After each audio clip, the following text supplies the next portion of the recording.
오늘 함께 나눌 하나님의 말씀은 사도행전 20장입니다. 19장에서 바울은 에베소의 복음을 전했습니다. 그런데 에베소의 그 우상 아데미 신상을 만드는 은장색이 소동을 일으켰습니다. 왜냐하면 아데미는 신이 아니라고, 사람이 만든 것이라고 그렇게 복음을 전했기 때문에 그렇습니다. 자신의 그 아데미 신상이, 자신이 만든 아데미 신상이 팔려야 되는데 그것으로 말미암아 그 신상이 팔리지 않을 것을 염려해서 소동을 일으킨 것이죠. 이 소동이 좀 잠잠해지자 바울은 이제 에베소를 떠나서 자신이 복음을 전하고 교회를 세운 그 마게도냐 지방으로 건너가게 됩니다. 마게도냐는 빌립보, 데살로니가 이런 도시들이 있는 곳입니다.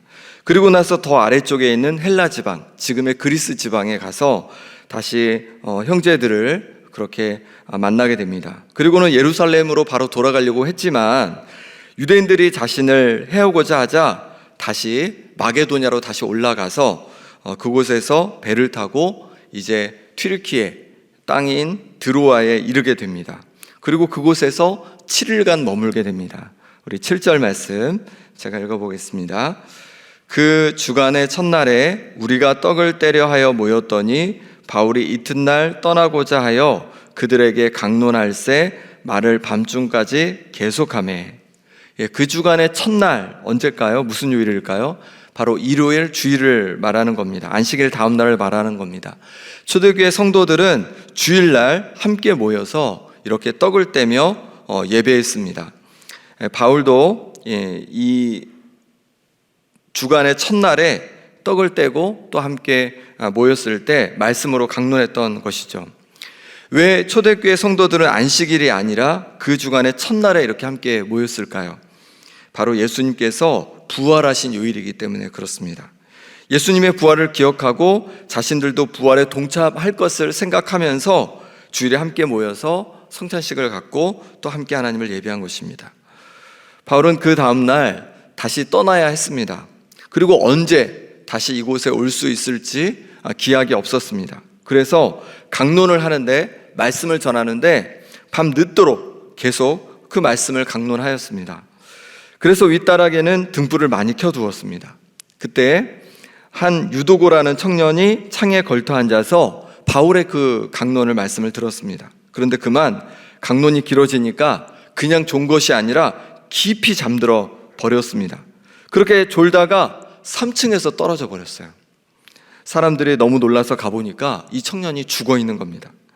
그때 바울은 내려가서 그 위에 엎드려 몸을 안고는 떠들지 말라, 생명이 그에게 있다라고 하였습니다. 그럼 이 유도고 청년은 안 죽었던 것일까요? 그렇지 않았습니다. 9절 끝부분에 보면 분명히 죽었다라고 그렇게 기록되어 있습니다. 하나님께서 바울을 통해서 이 청년을 다시금 살려주신 겁니다. 12절 말씀 같이 읽어보겠습니다. 사람들이 살아난 청년을 데리고 가서 적지 않게 위로를 받았더라. 아멘. 어떻게 사람들이 적지 않은 위로를 받게 되었을까요? 우선 죽었던 그 청년이 살았으니까 위로를 받았습니다. 말씀을 듣는 그곳이 슬픔의 장소가 될 뻔했는데 하나님께서 살려주시니까 그게 위로가 되었어요. 뿐만 아니라 이 사건은 하나님의 그 부활케 하시는 능력을 보여주는 그런 사건이었습니다. 죽었던 유두고가 다시 살아난 것처럼 예수님을 믿는 성도들이 다시 부활하여서 영생을 얻게 될 것을 보여주신 사건이었던 거예요. 그러니 성도들은 위로를 받았습니다. 성도들은 삶을 살면서 여러 어려운 점이 있었습니다. 또한 예수님을 믿는다는 이유로 핍박을 받기도 했습니다. 그런데 우리 하나님 아버지께서 다시 살리실 것을 이 사건을 통해서 확신하게 된 겁니다. 부활하게 해주실 것을 확신하게 된 겁니다. 천국에 가게 될 것을 확신하게 된 것입니다. 그러니 여러 어려움이 있지만 이 부활의 소망으로 인해서, 천국의 소망으로 인해서 이들은 큰 위로를 받게 되었습니다. 그렇습니다. 우리 그리스도인들이 지금 내게 다가오는 어려움 속에서, 고난 속에서 위로받을 수 있는 가장 좋은 방법은 무엇입니까? 바로 부활 소망입니다. 우리가 다시 부활하여서 영생하게 될 것을 믿을 때 우리는 큰 위로를 받을 수 있습니다. 요한계시록이 그것을 우리에게 알려주는 성경책입니다. 로마 각지에서 로마 황제가 기독교를 핍박했습니다. 성도들을 핍박했습니다. 하지만 그 가운데에서도 위로를 받고 힘을 받을 수 있었던 이유가 무엇입니까? 우리에게 영원한 예루살렘, 천국이 준비되었음을 말씀해 주셨기 때문입니다. 영원히 살 생명의 몸으로 변화되어 천국을 누리며 살게 될 것을 말씀해 주셨기 때문에 요한계시록을 통해서 초대교회 성도들은 그 핍박 속에서도 위로를 받을 수 있었습니다. 천국 소망으로 위로받고 힘내어 살아가는 우리 성도님들 되시기 바랍니다. 우리의 몸은 날로 연약해지고 또 우리의 삶에 여러 문제들이 있기도 합니다. 그런데 우리에게는 영원한 천국이 준비되어 있습니다. 주님 다시 오실 그때에 우리는 영생을 누릴 온전한 몸으로 부활하여서 주님과 함께 영원히 살게 될 줄 믿습니다. 이 소망 가운데 위로받고 힘내어 살아가는 우리 성도님들 되시길 바랍니다. 바울은 이제 그 다음 날 여정을 다시 떠나게 됩니다. 바울은 걸어서 아수라는 곳까지 간 다음에 그곳에서 배를 타고 미둘레네, 기오, 사모 등을 경유한 후에 밀레도에 이르게 됩니다. 이것이 어디냐면 튀르키예의 서쪽 해안에 있는 그런 도시들입니다. 이 밀레도에 이르게 되었습니다. 바울은 에베소도 들리지 않고 밀레도에 왔습니다. 왜냐하면 오순절 안에 예루살렘에 이르고자 했기 때문입니다. 밀레도에서 그럼 바울은 무엇을 했을까요? 우리 17절 말씀 같이 읽어보겠습니다. 바울이 밀레도에서 사람을 에베소로 보내 교회 장로들을 청하니, 바울은 밀레도에서 바로 위쪽에 있는 에베소로 사람을 보내어서 에베소 장로들을 청하였습니다. 에베소 교회 지도자들을 청해서 그들에게 권면의 말을 해준 겁니다. 그 내용이 17절에서 시작하여서 35절까지 그렇게 이어집니다. 먼저 바울은 자신이 어떻게 에베소 성도들을 섬겼는지를 알려줍니다.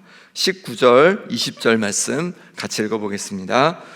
곧 모든 겸손과 눈물이며 유대인의 관계로 말미암아 당한 시험을 참고 주를 섬긴 것과 유익한 것은 무엇이든지 공중 앞에서나 각 집에서나 거리낌이 없이 여러분에게 전하여 가르치고.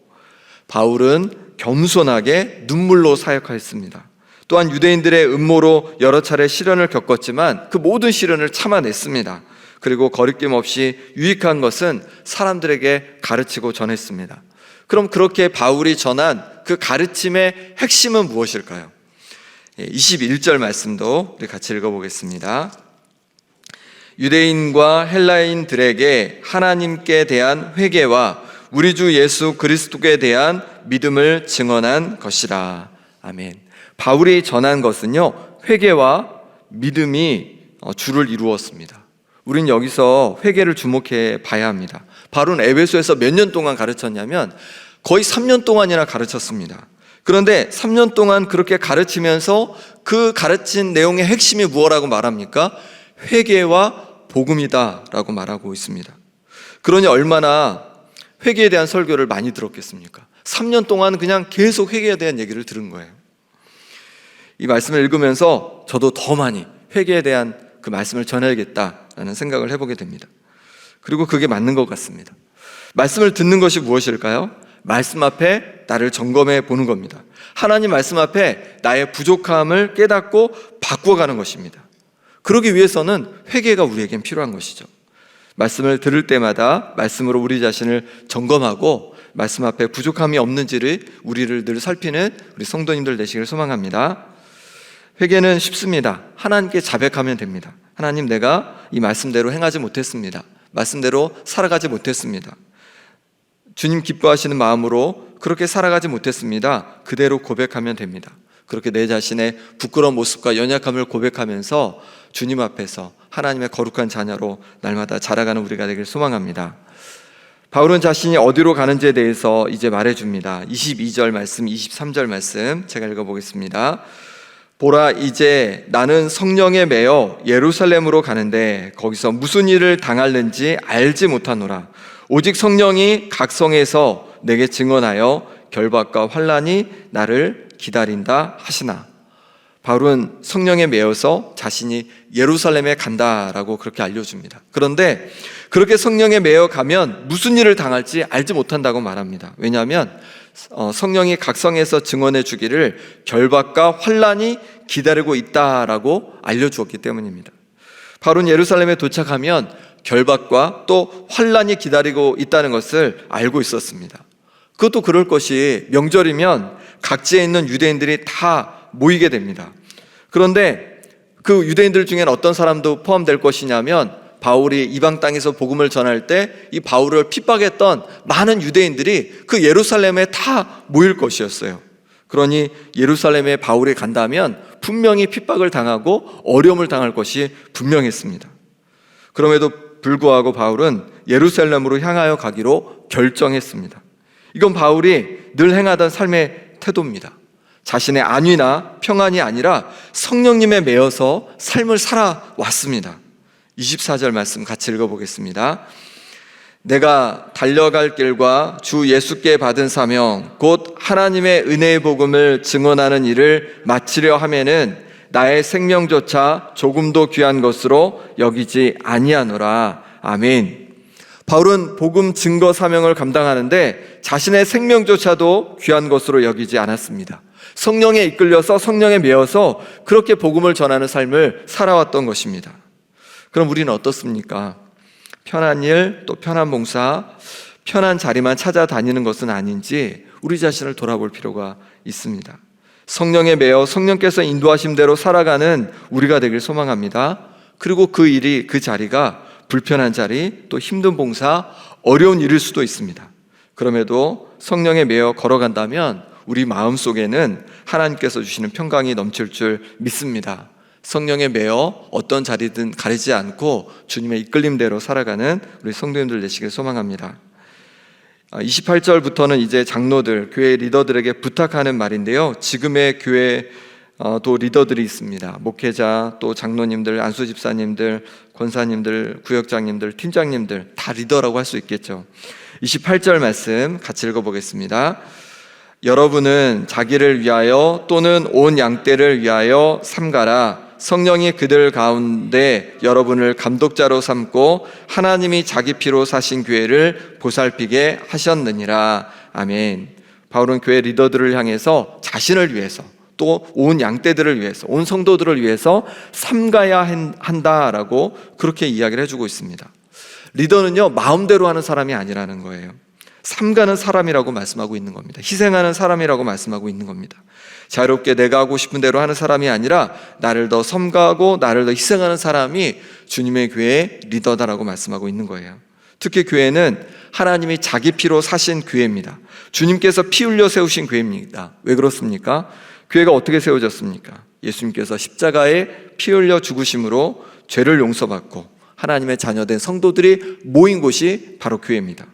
그러니 교회는 주님의 핏값으로 세워진 소중하고 정말로 값진 교회일 뿐만 아니라 주님의 교회인 것이죠. 그러니 교회 리더로 세워진 분들은 자신의 마음대로 하는 것이 아니라 더욱 자신을 돌아보며 삼가야 한다는 것입니다. 말을 삼가고 행동을 삼가야 하는 것이죠. 바울이 이렇게 자신을 삼가라 한 이유는 바울이 떠나면 에베소 교회 리더들 중에 그렇게 하지 않을 리더가 일어날 것을 알았기 때문입니다. 30절 말씀 제가 읽어보겠습니다. 또한 여러분 중에서도 제자들을 끌어 자기를 따르게 하려고 어그러진 말을 하는 사람들이 일어날 줄을 내가 아노라. 에베소 교회 리더들 중에 제자들을 끌어서 누구를요?